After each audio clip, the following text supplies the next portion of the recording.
sommes toujours en direct du Salon Zen sur le stand de Jean Pélissier. Bonjour Jean. Bonjour. Alors vous êtes praticien en médecine chinoise. Oui, tout à fait, praticien en médecine chinoise. Quel est votre parcours? D'où est-ce que vous venez? J'avais commencé mes études en 1974 avec le professeur Léon Coquelin, qui était un des premiers maîtres à enseigner aux Occidentaux après la Révolution culturelle. Et j'ai eu la chance d'avoir 11 années d'études avec lui de médecine chinoise, partant du principe que la médecine chinoise n'est pas que l'acupuncture comme on connaît en Occident, mais c'est un domaine très très vaste qui va de...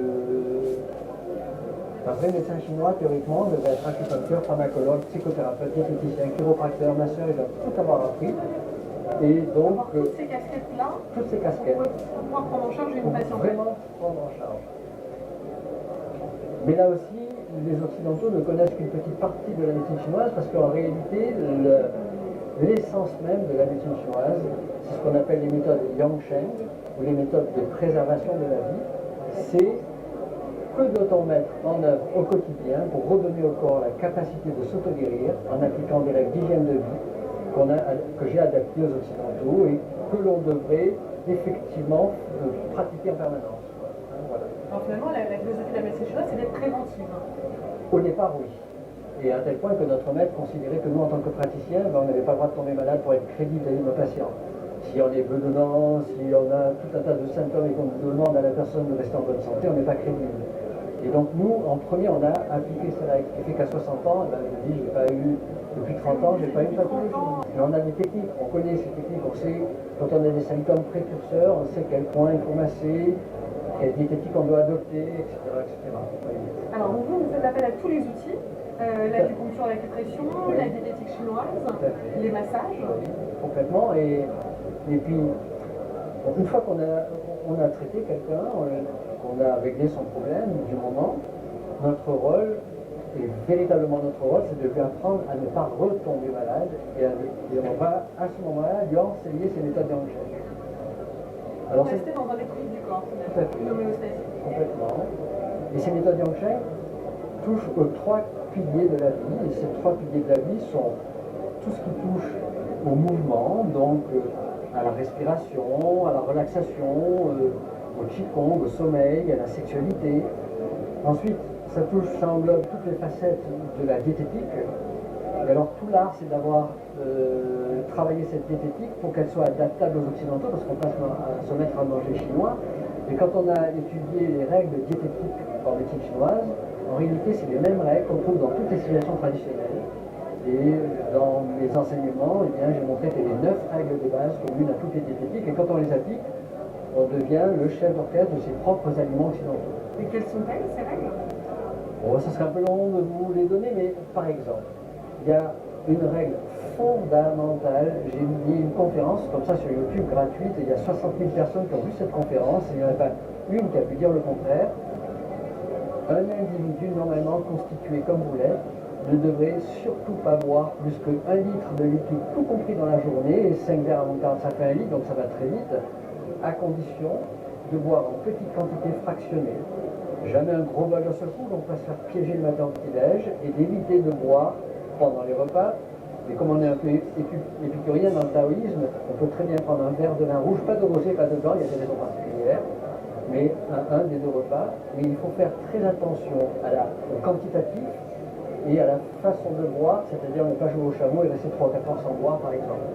Alors ça renverse beaucoup d'idées reçues, tout de même, de ne boire qu'un litre d'eau par jour. Si vous voulez, ça change. Ça change dans les mentalités, parce que le dernier congrès d'urologie, ils ont effectivement passé à 1,3 litre la quantité de liquide, et ils ont insisté sur le fait de boire plus fréquemment en petite quantité. L'arabe dans le désert, le touareg dans le désert, ne boit pas plus qu'1 litre, mais il boit que du thé vert chaud et en petite quantité fractionnée. Et donc, on retrouve ça dans toutes les civilisations traditionnelles. Alors sinon, ça épuise nos reins. Ça fatigue nos reins. Les reins, c'est une machine à filtrer les déchets et non pas les liquides. Et donc, quand on a compris ça, on a tout compris. Et puis voilà. Donc, il y a comme ça des règles. Et ensuite, on va apprendre aux gens, en tant que méthode Yangsheng, à respirer.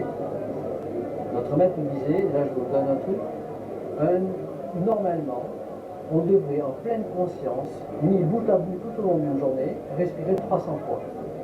Si on ne le fait pas, on peut mettre en œuvre tout ce que l'on veut autour. ça ne sert quasiment à rien parce que la respiration est à la base de tout. Après, on va apprendre aux gens à se relaxer, après, on va apprendre à éviter les stagnations à l'intérieur de l'organisme, donc on va leur apprendre des qigong, certains mouvements, certains exercices, etc. La sexualité tient une place immense dans la médecine chinoise en tant que recharge de batterie des reins. C'est à double tranchant, ou c'est recharge, ou c'est épuisement total. Et donc il faut apprendre toutes ces techniques. Et enfin, et là aussi, c'est un peu le nœud central de la médecine chinoise, c'est à apprendre à gérer ses émotions. Voilà. Alors, quelle est la différence entre la médecine allopathique et la médecine chinoise par rapport à la prise en charge des émotions? Donc c'est une très très grande différence, dans le sens où la médecine allopathique actuelle a mis les émotions d'un côté dans le corps, c'est-à-dire ça appartient au cerveau, et donc on va aller voir des psychothérapeutes, des psychiatres, etc., pour essayer de comprendre l'origine et l'essence ou de nos émotions excessives, ou de nos stagnations émotionnelles, etc. La médecine chinoise a pris le problème totalement à l'inverse, et elle considère que chaque famille d'émotions est directement reliée au fonctionnement d'un organe spécifique. Par exemple, on va dire que le poumon dirige la tristesse, que le foie dirige la colère, que la peur, le stress, l'angoisse sont à mettre en relation avec l'énergie des reins, que la rate gouverne la dépression. Et on comprend au travers de l'étude de ces déséquilibres pourquoi un diabétique va être dépressif, pourquoi un insuffisant rénal va être plutôt angoissé ou stressé, pourquoi un hépatique ou quelqu'un qui boit excessivement d'alcool et tout va avoir un foie tendu et ça sera un nerveux coléreux. Et ça, on va s'en servir évidemment dans nos thérapies au niveau de la gestion des émotions. Alors, selon la médecine chinoise, nos organes sont capteurs d'émotions. Sont non seulement capteurs, mais émetteurs d'émotions, ça va dans les deux sens. Sachant que l'organe maître, au niveau de la captation et de l'émission, c'est le cœur, l'énergie du cœur, et on appelle ça le cœur empereur, et c'est cette énergie du cœur qui va pouvoir émettre. J'ai fait une conférence hier sur le sourire pour guérir. Et le sourire du cœur, c'est l'élément fondamental, c'est la finalité de la gestion des émotions. Voilà, on pourrait dire ça. Alors comment est-ce qu'on peut sourire avec notre cœur? Alors, j'expliquais un petit peu qu'il y avait le sourire externe, bon, le sourire relationnel, etc. Mais le sourire du cœur, c'est le sourire du Bouddha. Quand vous voyez une image du Bouddha, vous voyez ce sourire imperceptible.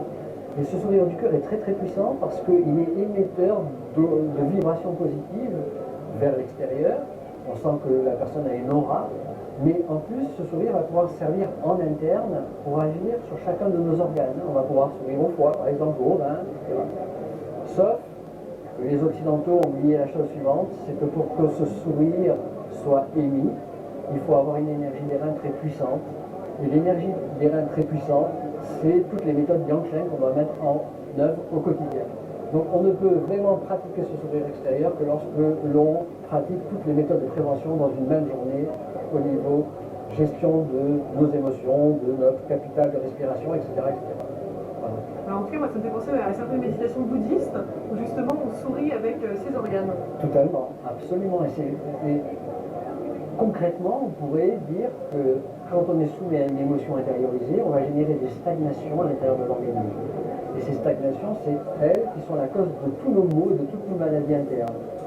Et quand vous allez avoir cette capacité de sourire à vos organes, en réalité, ce qui se produit, c'est que vous allez carrément relâcher cette stagnation. Et concrètement, vous allez avoir des bourbourines dans le ventre, par exemple, et des gougous, et ça se détend. Et c'est en cela qu'on peut, grâce au mental, mais pas au mental cerveau, au mental cœur, au mental de l'énergie du cœur, agir sur le relâchement de chacun de nos organes. Voilà. Alors peut-être parlons de l'équilibre yin et yang, Oui. important au sein de la médecine chinoise. Alors, l'équilibre yin-yang, si vous voulez, comment on pourrait en donner une... Parce qu'il faudrait parler des heures et des heures dessus. Hein. On pourrait expliquer la chose suivante, c'est qu'à partir du moment où ou alors c'est au moment de la conception, ou au moment de la sortie du ventre de notre mère, on devient dualité. La dualité, elle est dès le départ, parce que c'est l'ovule et le spermatozoïde, c'est une dualité. Et tout dans notre vie, à partir du moment où on commence à respirer, où notre corps commence à battre, les dualités, quelles qu'elles soient. Respiration, inspiration, expiration, systole, diastole au niveau cardiaque, système parasympathique, orthosympathique, etc., etc. On est en train de faire des découvertes de plus en plus fines qui montre que tout tourne d'un côté et puis de l'autre. C'est vrai que dans cette dualité, si nous disons oui en permanence ou si nous disons non en permanence, on va déséquilibrer ce yin-yang. Il va falloir trouver un juste milieu. Et c'est pour ça que les méthodes de prévention en médecine chinoise s'appellent la voie du juste milieu. C'est un équilibre entre ces deux forces opposées. Est-ce que c'est aussi l'équilibre entre notre féminin et notre masculin? Totalement, et on va comprendre qu'un homme a une partie de féminité, de même qu'une femme a une partie de masculinité.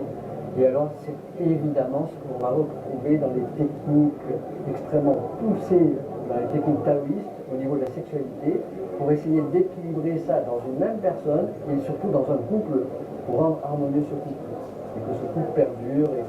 Voilà.